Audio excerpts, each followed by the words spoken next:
जी students, अस्सलाम वालेकुम। मैं हूं आपका टीचर जाहिद महमूद और आप तमाम तलबा को अपने चैनल पर वेलकम कहता हूं।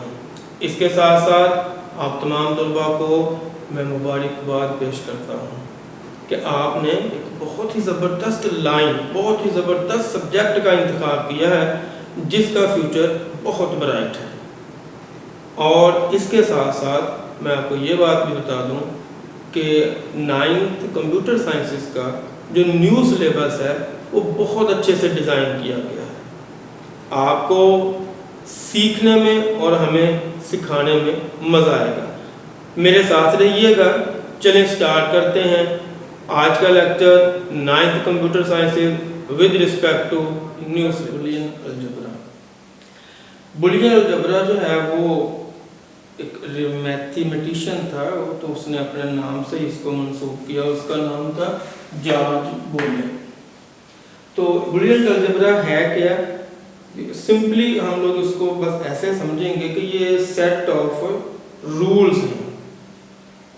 Boolean algebra set of rules हैं जिनको हम लोग इस्तेमाल करते हुए अपनी एक्सप्रेशंस को, अपने फार्मूले को, हम लोग अपने लॉजिक सर्किट को सिंपलीफाई कर सकते हैं।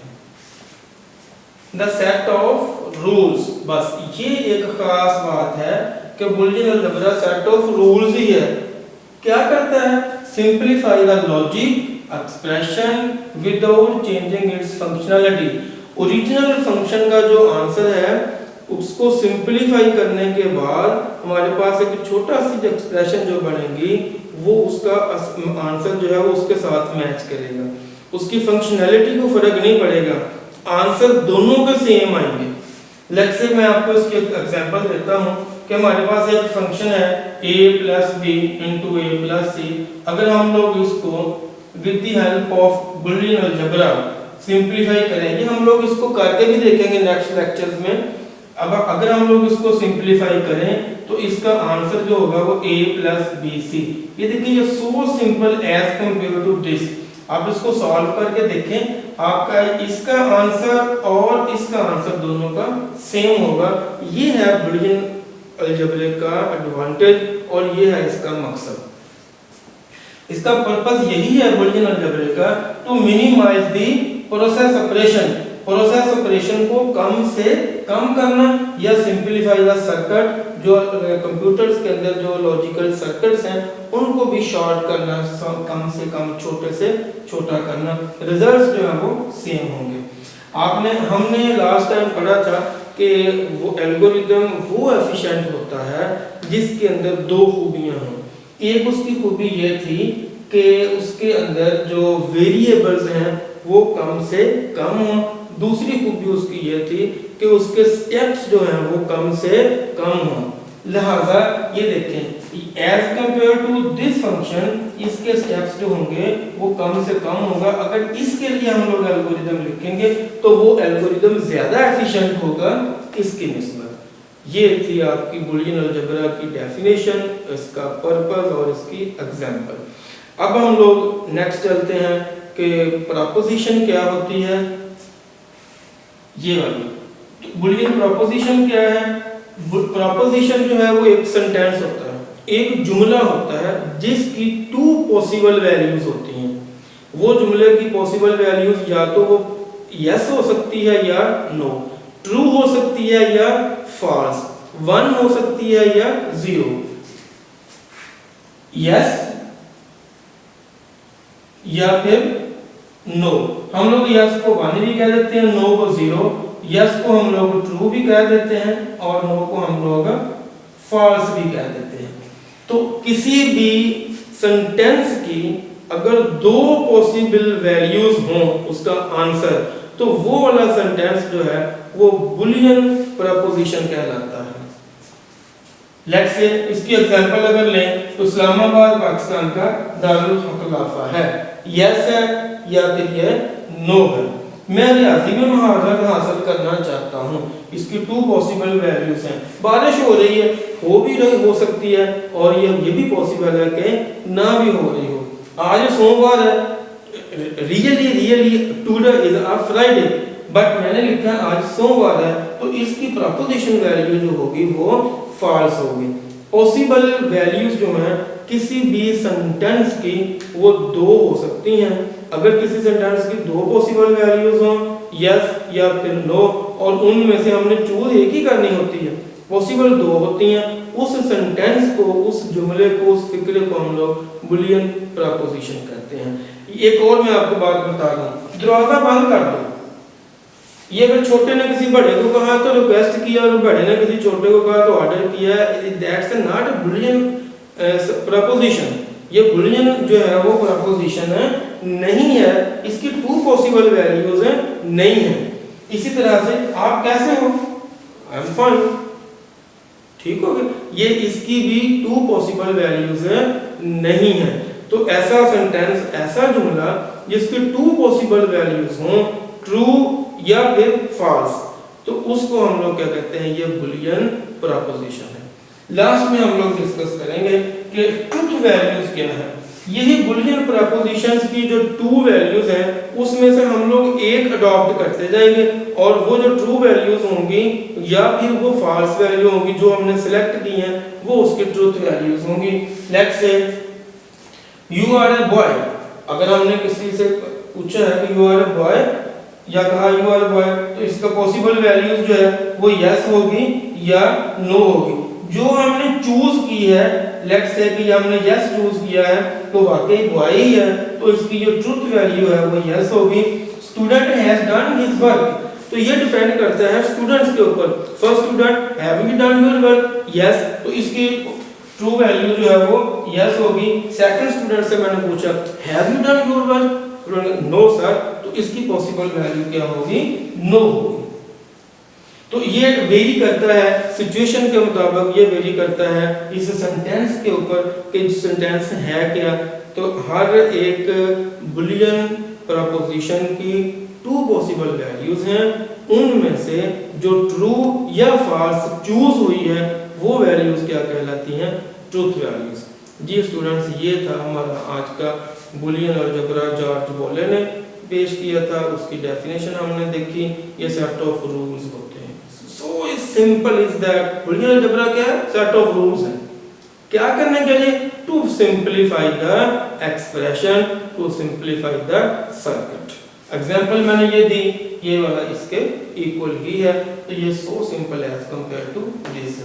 लास्ट पे हमने बुलियन प्रपोजिशन पढ़ा, तो बुलियन प्रपोजिशन एक सेंटेंस है, एक जुमला है जिसकी टू पॉसिबल वैल्यूज होती हैं, यस या फिर नो। तो ऐसा फिक्रा जिसकी टू पॉसिबल वैल्यूज हों, a sentence which have two possible values of yes और no is called Boolean proposition. और उन टू पॉसिबल वैल्यूज में से जो वैल्यूज हमने उसने अडॉप्ट की है वो वाली वैल्यूज जो होंगी वो ट्रुथ वैल्यूज होंगी। जिस प्रपोजिशन डिस्कस करेंगे, प्रपोजिशन के बाद हम लोग ट्रुथ वैल्यूज, लॉजिकल ऑपरेटर और ट्रुथ टेबल डिस्कस करेंगे।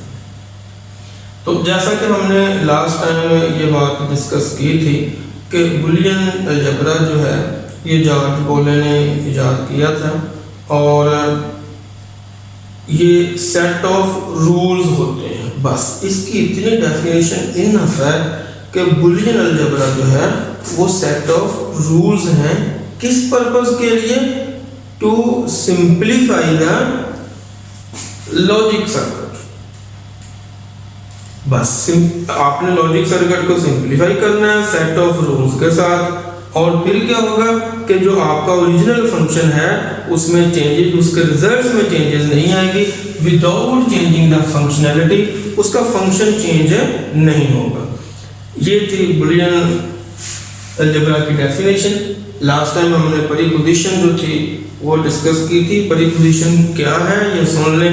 प्रीपोजिशन एक सेंटेंस होता है, एक जुमला होता है जिसकी टू पॉसिबल वैल्यूज होती हैं। is a statement that can either be true or false। उन ट्रू दो पॉसिबल जो उसकी वैल्यूज हैं वो या तो ट्रू है या फिर फॉल्स है। Today is Monday, may be today is a Monday और एनी अदर डे। मीन्स कि इसकी टू पॉसिबल वैल्यूज हैं, या तो ये बात ट्रू है या ये बात फॉल्स है। इट इज रेनिंग पॉसिबल है ये ट्रू हो या ये फॉल्स हो। ये प्रेपोजिशन है। कोई भी सेंटेंस, कोई जुमला जिसकी टू पॉसिबल वैल्यूज हों in the form of true false, yes no, 0 1, वो प्रपोजिशन होगी। अब हाउ आर यू, ये प्रपोजिशन नहीं है क्योंकि I am fine, close the door, ये प्रपोजिशन नहीं है। ये स्टूडेंट्स, उम्मीद है कि इस बात की आपको समझ आ गई होगी कि प्रपोजिशन क्या है। स्टूडेंट्स ने अपना काम कर लिया है, मे भी कर लिया है या नहीं कर लिया, यस नो होगा, ये प्रपोजिशन है। अब ट्रुथ वैल्यूज क्या है? प्रपोजिशन जो है उसकी टू पॉसिबल वैल्यूज होती हैं। Every proposition takes one of two values, उन टू में से जब प्रपोजिशन को एक वैल्यू जो अलॉट की जाती है वो ट्रुथ वैल्यू है, वो ट्रू होगी या फिर फॉल्स होगी। जो वैल्यूज उनको अलॉट करनी है, these values are called truth values. Truth values are given on the basis, कैसे आपने उनको वैल्यूज अलॉट करनी है? Truth values are given on the basis of the truthfulness या फॉल्सिटी। अगर वो ट्रू है तो उसको ट्रू अलॉट कर दें, अगर वो फॉल्स है तो उसको फॉल्स अलॉट कर दें, अलॉट कर दें। इसके एग्जांपल में आपको देता हूं, Okara is a city of Pakistan. अब इसकी टू पॉसिबल वैल्यूज हैं, यस नो, यस, हम लोग इसको ट्रू अलॉट कर देते हैं, यस अलॉट कर देते हैं, true. Sun rises in the west, ये तो सेंटेंस जो है इसको हम लोग फॉल्स अलॉट करेंगे। स्टूडेंट डन हिज वर्क, अब ये है तो प्रपोजिशन, लेकिन इसका आंसर जो है ये डिपेंड करता है स्टूडेंट्स के ऊपर कि आप किससे बात कर रहे हैं। लेट्स से रोल नंबर 1 से आपने पूछा do you have done your work, तो वो कहेगा यस, तो इसकी प्रपोजिशन का आंसर जो होगा वो ट्रुथ वैल्यू इसकी ट्रू होगी। नेक्स्ट स्टूडेंट से आपने पूछा, उसने कहा कि सर नो, तो इसका आंसर जो होगा वो नो होगा। मीन्स कि ये ट्रुथ वैल्यूज जो हैं ये डिपेंड करती हैं उस सेंटेंस के ऊपर, उस प्रपोजिशन के ऊपर कि आप किसको अलॉट कर रहे हैं, आप किसके लिए वो सेंटेंस बोल रहे हैं, फिर आपने इसकी ट्रुथ वैल्यू को डिसाइड करना है। नेक्स्ट है जी लॉजिकल ऑपरेटर। तो जब हम लोग एक से ज्यादा प्रपोजिशंस को कंबाइन करके लिखते हैं, देन जो इसके बीच में ऑपरेटर यूज होता है वो लॉजिकल ऑपरेटर है। When we combine or assemble more than one preposition, यानी मीन्स कि आपने 2 प्रपोजिशन लिख दी, 3 लिख दी, और उनको मिलाने के लिए जो ऑपरेटर यूज होता है वो हमारा कौन सा ऑपरेटर कहलाता है? लॉजिकल ऑपरेटर होता है। और ये लॉजिकल ऑपरेटर जो है ये 3 तरह के हैं, एंड, आर, नॉट। डेफिनेशन इसकी हमने डिस्कस की, व्हेन वी कंबाइन या assemble more than one preposition to make a one preposition, जब हम लोग उन 2 सेंटेंसेस को 2 preposition को मिला देंगे तो देन जो नई preposition बनेगी वो एक सिंगल preposition होगी। हमारे पास 2 सेंटेंसेस थे, today is Monday, today is Monday, ये preposition है, इसका answer in the form of yes, no, true, false है। नेक्स्ट हमारे पास है इट इज रेनिंग, इसका आंसर भी in the form of true, false है। अब हमने इनको एक प्रपोजिशन बना दिया है, today is Monday and it is raining, कि आज जो है वो मंडे है एंड इट इज रेनिंग। ये जो ऑपरेटर हमने यूज किया, इसको 2 प्रपोजिशंस को इसने एक प्रपोजिशन बना दिया, ये क्या कहलाती है हमारी ये हमारा लॉजिकल ऑपरेटर है। अब इस पूरी प्रपोजिशन का जो आंसर है वो in the form of true, false, फिर से ट्रू, फॉल्स ही होगा, लेकिन डिपेंड करेगा इस प्रपोजिशन के ऊपर, सेकंड दिस प्रपोजिशन के ऊपर, थर्ड इस लॉजिकल ऑपरेटर के ऊपर कि आपने लॉजिकल ऑपरेटर कौन सा यूज किया है। truth values of individual preposition and also depends upon the logical operator। इसकी इंडिविजुअल वैल्यू और इस ऑपरेटर के ऊपर डिपेंड करता है कि आपके लॉजिकल जो आपकी वो कंपाउंड आपकी जो कंपाउंड प्रपोजिशन है उसका आंसर क्या निकलता है। तो यहाँ पे एक और डेफिनेशन भी बनती है कि कंपाउंड प्रपोजिशन क्या होती है। तो when more than one preposition combined या connected with a logical operator, the preposition will be called compound preposition। अब हमारे पास तीन ऑपरेटर आ गए हैं, एंड, आर और नॉट। एंड की भी टू पॉसिबिलिटीज होती हैं, आर की भी टू पॉसिबिलिटीज होती हैं, और जो नॉट ऑपरेटर होता है इसकी टू पॉसिबिलिटीज नहीं होती। ये रिजल्ट्स को जो है वो अपोजिट कर देता है, उलट कर देता है। ट्रू को ये फॉल्स कर देता है और फॉल्स को ये ट्रू कर देता है। अब हम लोग डिस्कस करते हैं कि ट्रुथ टेबल क्या होता है। यहाँ तक आई एम श्योर कि आपको बात मेरी समझ आ गई होगी कि प्रेपोजिशन जो है सेंटेंस है वो जिसके टू आंसर होते हैं, यस या नो। उसके बाद जो उसके वैल्यूज हमने अडॉप्ट की है या उसको असाइन किया है given to preposition, a value given to preposition in the form of yes no, वो वाली वैल्यू जो है वो ट्रुथ वैल्यू है। और जब हम एक से ज़्यादा प्रेपोजिशन को आपस में मिलाते हैं तो जो हमें नई प्रेपोजिशन हासिल होती है हम लोग उसको कंपाउंड प्रेपोजिशन कहते हैं, और वो जो ऑपरेटर इसके अंदर इस्तेमाल होता है उसको हम लोग लॉजिकल ऑपरेटर कहते हैं। अब हम लोग ट्रुथ टेबल की तरफ आए। ट्रुथ टेबल जो है ये हमें चेक करने के लिए इस्तेमाल होता है कि हमने किसी प्रेपोजिशन को क्या अलॉट करना है, ट्रू अलॉट करना है या नॉट अलॉट, फॉल्स अलॉट करना है। हमने प्रेपोजिशन को जो वैल्यू अलॉट करने के लिए इस्तेमाल करते हैं वो क्या है, वो ट्रुथ टेबल है। Truth table is used to check whether a preposition is true or false, कि प्रेपोजिशन ट्रू है या फॉल्स है, उसके लिए हम लोग जो मेथड इस्तेमाल करते हैं वो है ट्रुथ टेबल। यूजुअली हम लोग जो ट्रुथ टेबल इस्तेमाल करते हैं वो उस वक्त इस्तेमाल करते हैं जब हमारे पास कंपाउंड प्रेपोजिशन आ जाती है जिसके अंदर कोई ना कोई लॉजिकल ऑपरेटर हो। अब हम लोग अपनी बात को इस टेबल के थ्रू हम लोग चेक करते हैं कि हमारी प्रेपोजिशंस के आंसर ट्रू आ रहे हैं या फॉल्स आ रहे हैं। सबसे पहले हम लोग एंड ऑपरेटर डिस्कस करते हैं। एंड ऑपरेटर जो है ये लॉजिकल ऑपरेटर है, जैसे हमने यहाँ पे डिस्कस किया। नंबर सेकंड, एंड ऑपरेटर को हम लोग P डॉट Q इस ऐसे भी लिख सकते हैं। हमारे पास दो प्रेपोजिशंस हैं, हम लोग अपनी प्रेपोजिशन को एक नाम भी दे सकते हैं। जैसे टुडे इज मंडे, मैं इसको कह देता हूँ ये P है। इट इज रेनिंग, ये मैं कह देता हूँ कि ये Q है।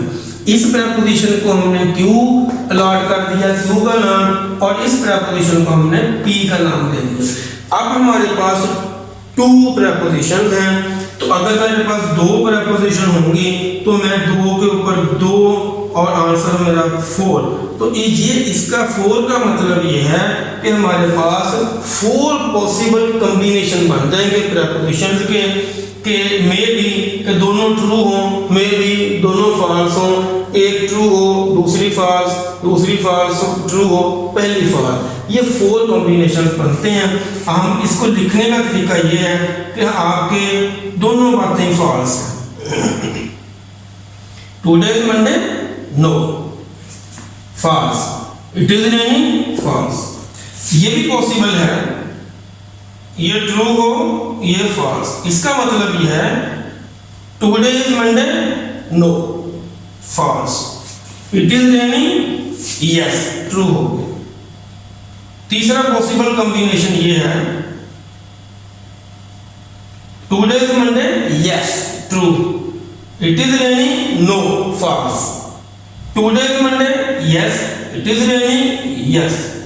अगर हमारे पास जब भी कोई दो प्रेपोजिशन आएंगी उसके 4 पॉसिबल कॉम्बिनेशन बनेंगे और आपने वो ऐसे ही हमेशा ऐसे लिखने हैं। कुछ बुक्स वाले in the form of true false लिखते हैं, कुछ बुक वाले इसको 0 1 की शक्ल में भी लिखते हैं, 0 0 1 0 0 1 1 1, यानी कि आपने फॉल्स को 0 के साथ रिप्लेस कर देना और ट्रू को 1 के साथ रिप्लेस कर देना।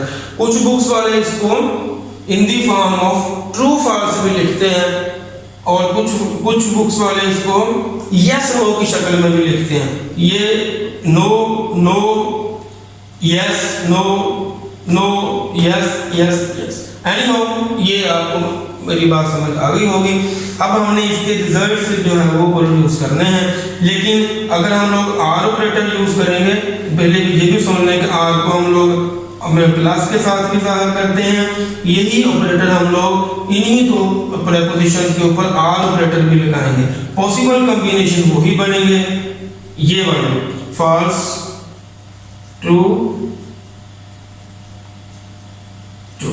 अब हम लोग देखेंगे कि ट्रुथ टेबल के अंदर पी एंड क्यू लगाएं तो क्या आंसर आते हैं, पी आर क्यू लगाएं तो क्या आंसर आते हैं। ये बात आपने समझ लेनी है अच्छी तरह से कि एंड और आर के रिजल्ट्स जो हैं वो कैसे प्रोड्यूस होते हैं। वो कुछ इस तरह से हैं कि जब भी आपके पास एंड ऑपरेटर आए तो आपके पास पॉसिबल है टू इनपुट्स हों, ये इनपुट होते हैं इसकी, टू कॉम्बिनेशन हो, पॉसिबल है 3 4 5 6, जितनी भी पॉसिबल इनपुट्स आपके सामने इस वक्त तो 2 हैं, इससे ज्यादा भी हो सकती हैं।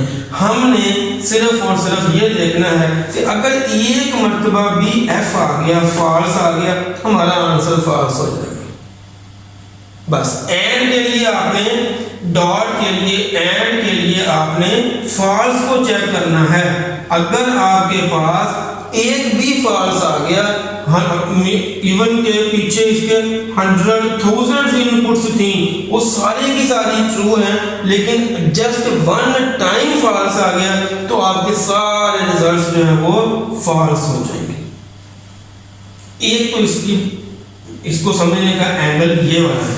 दूसरा एंगल ये है कि आपने एंड के लिए चेक करना है, अगर तो 100% ट्रू है आपकी इनपुट्स तो फिर आपका आंसर ट्रू है, लेकिन फिर उसमें यह है कि जितनी भी पॉसिबल इनपुट्स है सबको देखना पड़ता है कि ट्रू ट्रू ट्रू। अगर आपको फॉल्स एक भी नजर आ गया आपका आंसर फॉल्स है। लिहाजा मैं अपनी बात को दोबारा से समराइज करता हूँ। एंड ऑपरेटर के लिए हम लोग दो एंगल से देखते हैं इसका आंसर। पहला एंगल ये है कि अगर आपके पास जितनी भी इनपुट्स हैं उसमें से एक भी फॉल्स आ गया आंसर फॉल्स। दूसरे एंगल से ऐसे है कि अगर सारी की सारी इनपुट्स ट्रू होंगी तो हमारा आंसर ट्रू है। इसमें फॉल्स आ गया, इसमें भी फॉल्स आ गया, इसमें भी फॉल्स आ गया, इसमें कोई फॉल्स नहीं है, सारे ट्रू है, तो ये आंसर ट्रू। यहां पे हम लोग देखते हैं। अच्छा, इसकी मैं आपको एग्जांपल और एंगल से भी देता हूं। मेरे पास कोई स्टूडेंट आया, पूरी क्लास आ गई, मैंने कहा आप स्टॉप हो जाएं, रुक जाएं, डोर के ऊपर खड़े हो जाएं। सिर्फ और सिर्फ वो लड़का क्लास में एंटर होगा जिसके पास कंप्यूटर की बुक होगी एंड उसके पास रफ रजिस्टर होगा। अच्छा, अब क्या होगा भला? अब होगा ये कि फर्स्ट स्टूडेंट आया, उसके पास कुछ भी नहीं था, ना बुक थी ना register, go back, false, no. Next के पास, एक के पास, इसके पास बुक है रजिस्टर नहीं है, इसके पास रजिस्टर है बुक नहीं, इसके पास दोनों है। ये लड़का अलाउ होगा, ये स्टूडेंट अलाउ होगा अंदर आने के लिए। हमने एंड यूज कर लिया कि वो स्टूडेंट अंदर एंटर हो सकता है जिसके पास बुक भी हो एंड रजिस्टर भी हो। तो इसका मतलब है कहीं कोई चीज भी मिस है तो वो फॉल्स है, वो अंदर एंटर नहीं हो सकता। यही बात अगर हम लोग इसके ऊपर अप्लाई कर दें कि आप हाँ ठीक है चलिए, बहुत सारे स्टूडेंट्स जो है वो प्रॉब्लम्स में हैं, हम लोग ऐसे करते हैं कि वो स्टूडेंट एंटर हो जाए जिसके पास बुक है या रजिस्टर है। तो फर्स्ट स्टूडेंट है, इसके पास कुछ भी नहीं था, ये एंटर नहीं हो सकता। नेक्स्ट के पास एक चीज है यस, दूसरे अगले के पास दूसरी है यस, इसके पास दोनों है यस। मींस के आर जो है वो उसके इसकी आउटपुट हम लोग कैसे लिखते हैं, अगर एक भी ट्रू हो जाए, एक भी ट्रू, दोनों में से, तीनों में से नंबर ऑफ इनपुट्स हैं, हजारों इनपुट्स हैं, एक भी इनपुट अगर ट्रू है तो आपका आंसर ट्रू होगा। ये था जी आपका ट्रुथ टेबल। और नॉट ऑपरेटर जो है, ये अगर आपके पास 1 है तो इसको 0 कर देता है, और अगर 0 है तो ये इसको 1 कर देता है। जी स्टूडेंट्स, ये था आपके ट्रुथ टेबल। उसके बाद हमने शुरू किया था बूलियन अलजेब्रा से, तो ये एक स्टेटमेंट है, और सॉरी सेट ऑफ रूल्स हैं। प्रेपोजिशन एक स्टेटमेंट होती है। ट्रुथ वैल्यूज जो हैं वो प्रेपोजिशन को जो वैल्यू हम लोग असाइन करते हैं वो ट्रुथ वैल्यू है, और उन ट्रुथ वैल्यूज को जब हम लोग in the form of yes no एक शक्ल में लिख देते हैं तो वो आपका लॉजिक ट्रुथ टेबल है। लॉजिकल ऑपरेटर हमने क्या पढ़ा था, एक से ज़्यादा प्रेपोजिशन को जब हम लोग कंबाइन करके लिखते हैं तो इसके बीच में जो ऑपरेटर यूज होता है वो ऑपरेटर जो है वो लॉजिकल ऑपरेटर कहलाता है। और वो जो प्रेपोजिशन बनती है हम लोग उस प्रेपोजिशन को कंपाउंड प्रेपोजिशन कहते हैं। आपको ट्रुथ टेबल की समझ आई होगी। अभी अभी हमने एंड और नॉट का ट्रुथ टेबल बनाया। अब हम एक थोड़ा सा कॉम्प्लेक्स ट्रुथ टेबल बनाते हैं। इट इज़ रेनिंग, बल्कि इट इज़ नॉट रेनिंग। अब जो हमारे पास प्रेपोजिशन है वो है इट इज़ नॉट रेनिंग, और हम लोग इस इट इज़ पहले हम लोग यही लिखेंगे इट इज़ रेनिंग, और फिर उसको हम लोग उलट कर देंगे, वो होगा इट इज़ नॉट रेनिंग। और दूसरी प्रेपोजिशन हमारे पास है टुडे इज़ मंडे। ये देखेंगे it is not raining, today is Monday. तो हमने इसके लिए जो है वो लॉजिकल ऑपरेटर एंड इस्तेमाल करते हुए काम करना है।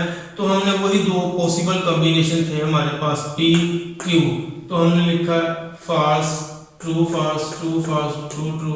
ये हमने इसके 4 पॉसिबल कॉम्बिनेशन बना लिए। अब अगर हमारे पास है नॉट पी, ये था P it is raining, not P का मतलब ये है कि हम लोग इस एफ को ट्रू कर देंगे, इस एफ को ट्रू और इस ट्रू को फॉल्स, इस ट्रू को फॉल्स। अब ये P है, ये इट इज नॉट रेनिंग, ये नॉट P है। अब हमने नॉट मालूम करना है P and Q, not P and Q, not P and Q। तो नॉट P हमारे पास जो है वो ये है और Q हमारे पास ये है। इन दोनों के बीच में हम लोग एंड ऑपरेटर लगा देंगे। तो एंड ऑपरेटर का हम लोग आंसर ऐसे निकालते थे कि हमारे पास एक भी फॉल्स हो तो आंसर फॉल्स है, इसमें फॉल्स, ये दोनों ट्रू, इसमें भी फॉल्स, इसमें भी फॉल्स। लेकिन ये थोड़ा सा कॉम्प्लेक्स एक टेबल है। इट इज नॉट रेनिंग और टुडे इज मंडे, हमने इसका ट्रुथ टेबल बनाया। अब हम लोग इसके बुलियन अलजेब्रा के जो लॉज हैं वो डिस्कस करते हैं। सबसे पहला लॉ है कम्यूटेटिव लॉ, ये है a dot b is equal to b dot a। इसके अंदर भी 2 इनपुट्स हैं, 2 वेरिएबल्स हैं, 2 पॉसिबल कॉम्बिनेशंस हैं, 2 प्रेपोजिशंस हैं। हम लोग क्या लिखेंगे a b और इसके क्या लिखेंगे पॉसिबल कॉम्बिनेशंस। वो ये होगा false false true false false true true true. तो अब हम लोग इसमें से पहले a डॉट b निकालते हैं। जब a डॉट b मींस कि a एंड b, इन दोनों के बीच में हम लोग एंड ऑपरेटर लगा देंगे। हमें एक भी फॉल्स नजर आ जाएगा एंड ऑपरेटर में तो हम लोग उसको फॉल्स कर देंगे। तो इसमें ये फॉल्स, इसमें यहाँ पे फॉल्स, ये फॉल्स और ये दोनों ट्रू है तो ये ट्रू आ गए। हमने a dot b find out कर लिया। अब हम लोग इसका b dot a find out करते हैं। जब हमने b dot a find out किया तो a और b को फिर से दोबारा देखेंगे। एक मरतबा भी फॉल्स आए तो आंसर फॉल्स होगा। पहले हम लोग इन दोनों को देखेंगे, दोनों फॉल्स है, यहां पे ये फॉल्स, इधर से ये फॉल्स और ये दोनों ट्रू है। तो आप गौर करें कि आपके ये वाले रिजल्ट्स और ये वाले रिजल्ट्स दोनों सेम है। तो कम्यूटेटिव लॉ जो है a dot b equal to b dot a। बिल्कुल इसी तरह से हम लोग A dot B, A plus B और बी प्लस ए भी साबित कर सकते हैं। नेक्स्ट है ये एसोसिएटिव लॉ। एसोसिएटिव लॉ के अंदर आपके पास 3 वेरिएबल्स हैं ए बी सी। जब आपके पास 2 वेरिएबल्स है तो मैंने आपको जो ट्रिक बताया था वो ये था 2 2s आर 4। अब हमारे पास कितने वेरिएबल हैं? 3 वेरिएबल्स हैं। तो 2 रेज़ टू पावर 3 का मतलब 2 इंटू 2 इंटू 2, तो ये हमारे पास आंसर आ गया 8। ये 4 पॉसिबल कॉम्बिनेशन बने थे, 2 मल्टीपल बाय 2, ये 8 पॉसिबल कॉम्बिनेशन बनेंगे जब आपके पास 3 वेरिएबल्स होंगे A B C P Q R X Y Z 1 2 3। तो आपने इन 3 पॉसिबल कॉम्बिनेशन के साथ जो 8 कॉम्बिनेशन बनेंगे 3 इनपुट्स के साथ, वो कैसे लिखने हैं? वो 0 to 8 होंगे। पहले हमने ये वाली बात समझनी है, बड़ी इंपॉर्टेंट भी है और बड़ी आसान भी है कि हमने 0 1 2 3 4 5 6 7 8 पॉसिबल कॉम्बिनेशन को पहले लिखना कैसे है। आपने यहाँ पे लिख लेना है 1 2 4। ये लास्ट टाइम मैंने समझाया भी था, रिपीट कर रहा हूँ। अगर हमने 0 लिखना है तो हम लोग इन सब को 0 कर देंगे। अगर हमने 1 लिखना है तो इस 1 को 1 कर देंगे, बाकी 0। अगर हमने 2 लिखना है तो इस 2 के नीचे 1 करेंगे, बाकी 0।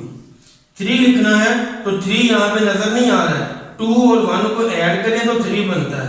मैंने 2 को भी ऑन कर दिया, 1 को भी ऑन, और ये 0। अब मैंने 4 लिखना है, 4 हमें नजर आ रहा है, ये देखें, 4 को ऑन कर दें। अब मैंने 5 लिखना है, 5 नजर नहीं आ रहा है, हम लोग इनको कॉम्बिनेशन बना लेंगे 4 और 1 5, 4 1 5, ये 0 है। 6 4 और 2 6, 7 4 2 6 और 7।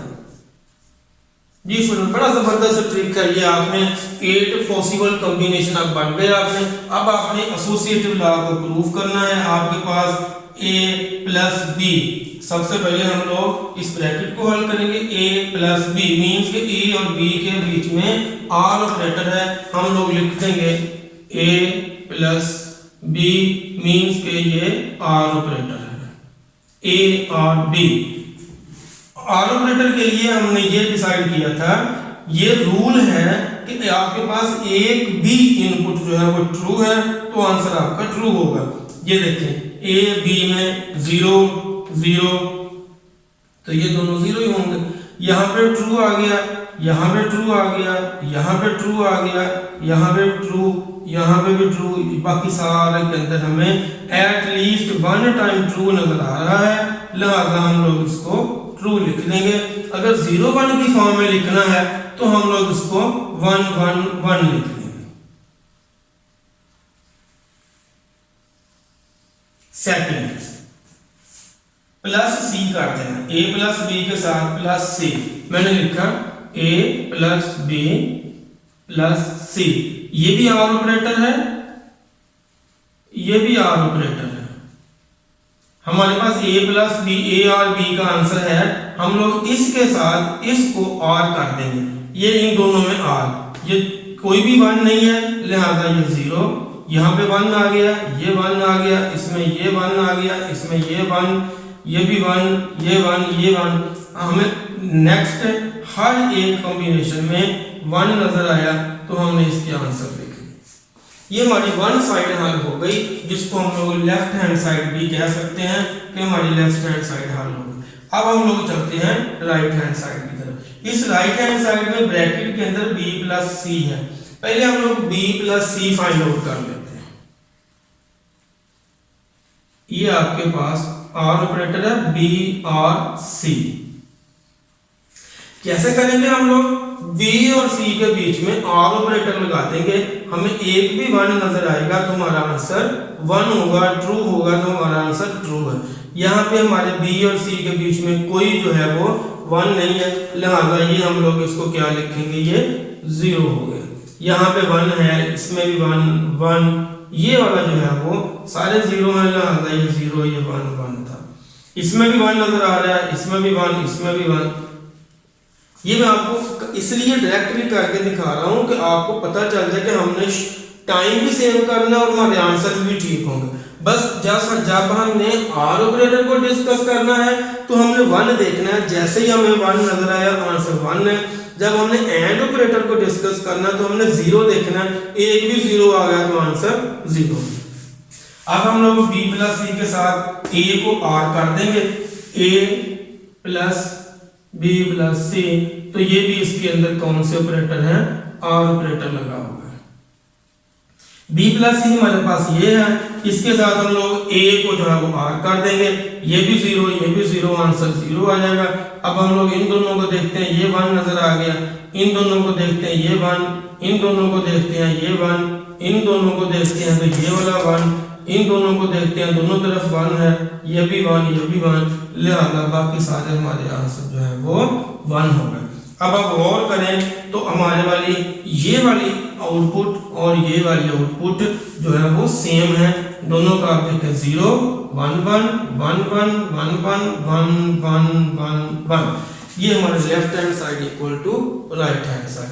बिल्कुल हम लोग इसी तरह से ही एंड ऑपरेटर अप्लाई करेंगे तो दोनों साइड जो है वो आपकी इक्वल हो जाएंगी। नेक्स्ट जो है वो हमारा है डिस्ट्रीब्यूटिव लॉ। डिस्ट्रीब्यूटिव लॉ के अंदर भी हम लोग एक प्रूफ करते हैं ताकि आपको समझ आ जाए। डिस्ट्रीब्यूटिव लॉ में हमने a dot b plus c, इसके अंदर दोनों ऑपरेटर ही हैं, a dot b plus c और a dot b plus a dot c।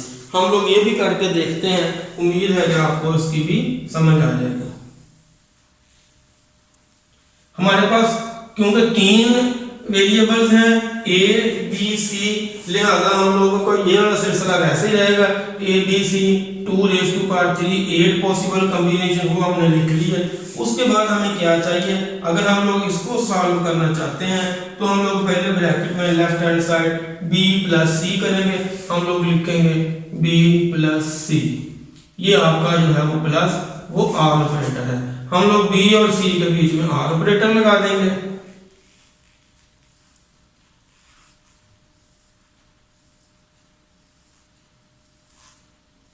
Ji b और c, आपके पास 1 नजर नहीं आया, ये 1 ये 1 ये 1, यहाँ पे 1 नजर नहीं आया, ये 1 ये 1 और ये 1, ये b प्लस c सॉल्व हो गया। अब हम लोग इसको a के साथ ऐड करेंगे, a and b plus c, ये आपका एंड ऑपरेटर है और ये आपका r ऑपरेटर है। जब हम लोग इसको सॉल्व करेंगे b प्लस c हमारे पास ये है और a के साथ ऐड करेंगे। जब हम लोग ऐड करेंगे तो हमने ये डिसाइड किया था, ये रूल है कि एक भी फॉल्स हो हमारा आंसर फॉल्स होगा। तो ये कॉम्बिनेशन के अंदर ये हमें 0 नजर आ गया, इसके अंदर भी हमें ये 0 नजर आ गया, इस कॉम्बिनेशन में भी हमें 0 नजर आ गया, इस कॉम्बिनेशन में भी 0 नजर आ गया, इस कॉम्बिनेशन में ये 0 नजर आ गया, इस कॉम्बिनेशन में सारे ट्रू, इसमें सारे ट्रू, इसमें सारे ट्रू। लेकिन ये हमारा आंसर आ गया a dot b plus c। अब हम लोग इसकी दूसरी साइड हल करते हैं। पहले a डॉट b मतलब के a एंड b, ये हमारा एंड ऑपरेटर। एंड ऑपरेटर को हम लोग कैसे सॉल्व करते हैं कि एक भी आंसर हमारा 0 हो तो आंसर 0, a और b के बीच में एंड लगाना है, ये 0 दोनों 0, यहाँ भी 0 ये 0 फिर 0 फिर 0, यहाँ तक हमारे जो हैं आंसर सारे के सारे 0 हैं, क्योंकि हमें कहीं ना कहीं 0 नजर आ गया। ए और बी में ये 0 0 ये 0, इसमें ये 0, इसमें ये 0, इसमें ये 0, ये भी 1 ये भी 1, लास्ट 2 जो है वो आउटपुट जो 1 1। अब हम लोग इसके कहते हैं a dot c, a dot c, ये एंड ऑपरेटर है डॉट,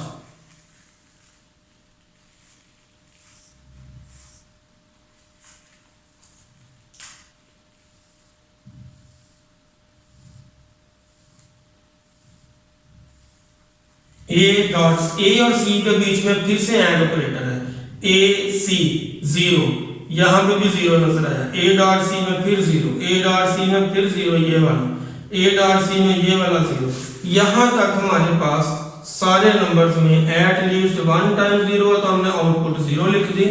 और ये सी था हमारा, ये ए है, दोनों टाइम्स हमारे पास 1 आ गया। ये हमारा फिर से 0 आ गया, ये हमारा फिर से 1 आ गया। अब हमने a प्लस डॉट सी और a डॉट बी और सी को r कर देना है। तो हम लोग लिखेंगे a dot B plus a dot C. इन दोनों के बीच में अब हम लोग ये एंड ऑपरेटर लगाएंगे। ये दो हमारे पास रिजल्ट्स हैं, आर ऑपरेटर, सॉरी दोनों के बीच में आर ऑपरेटर। आर ऑपरेटर का मतलब कि हमें एक भी 1 नजर आ गया, आंसर 1 होगा। ये दोनों 0 हैं, ये भी दोनों 0, ये भी 0, ये भी 0, ये भी 0, यहाँ पे हमें 1 नजर आया, इसमें भी 1 नजर आया, इसमें भी 1 नजर आया। अब आप गौर करें कि एक रिजल्ट जो थे हमारे लेफ्ट हैंड साइड के इस कॉलम में हैं और राइट हैंड साइड के हमारे इस कॉलम में हैं। तो दोनों कॉलम जो हैं गौर करें 0 0 0 0 0 0 1 1 1, बोथ कॉलम्स आर इक्वल। सो हमारा जो था डिस्ट्रीब्यूटिव लॉ वो प्रूव हो गया। लास्ट में हम लोग डिस्कस करते हैं आइडेंटिटी लॉ। आइडेंटिटी लॉ ये है कि A R false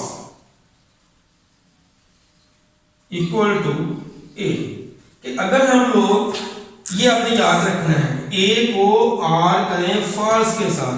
A क्या हो सकता है? A पॉसिबल है A 0 हो, R फॉल्स पहले 0 है, तो आंसर आपका जो ये वाली फिगर है वही दोबारा इधर आएगी, वो 0 ही आएगा।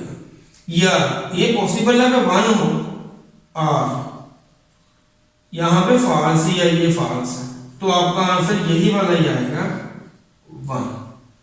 तो रूल क्या है, आइडेंटिटी लॉ क्या है कि अगर हम लोग किसी वेरिएबल को R करें फॉल्स के साथ तो वही वेरिएबल ही हमारा आंसर आता है। ये मैंने प्रूफ करके भी दिखा दिया कि अगर हमने 0 लिखा तो इसका आंसर 0 आया, हमने 1 लिखा तो इसका आंसर 1 आया। दूसरी इसकी प्रॉपर्टी ये है आइडेंटिटी लॉ की कि अगर हम लोग A को आगे हमने R किया था, अगर अब हम लोग एंड करें किसके साथ बोला, ट्रू के साथ, ट्रू के साथ ऐड करें तो हमारा आंसर फिर से क्या आएगा, ट्रू ही, A ही आएगा। A को अगर आपने R करना है तो फॉल्स के साथ वही आंसर आएगा, A को आपने ट्रू करना है तो एंड के साथ आंसर वही आएगा।